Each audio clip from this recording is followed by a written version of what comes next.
So yun guys, yan. Itong ating ilaw is yan. Nawala na yung screw dito, tapos ay medyo kalawangin na to. So papalitan natin ito. Yan. Bracket. So okay, let's do this. So yun guys, yan wala na rin siya, kaya wala na rin tornilyo. Kaya pag nilagyan natin tornilyo, so log na rin, kaya papalitan na natin. So yun guys, using this 14mm yan. So kakalasin din natin to sa may placer.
So yun guys, so make sure lang na tama yung kabit natin. Ito yung sa kaliwa, dapat ito ang iilaw, yan.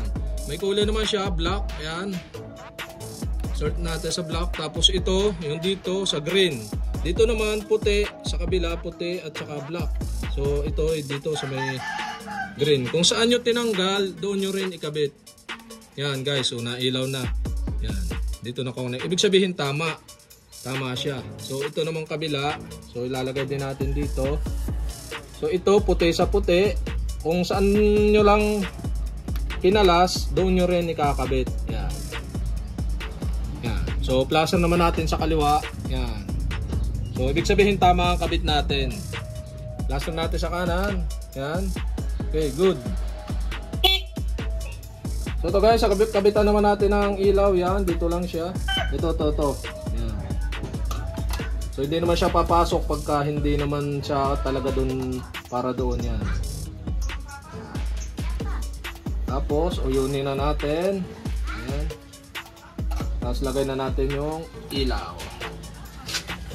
Medyo kalawangin na yung atin. 12 years na 12 years, 13 years na ang ating motor. Kaya yan, pinana natin to kalawangin ha.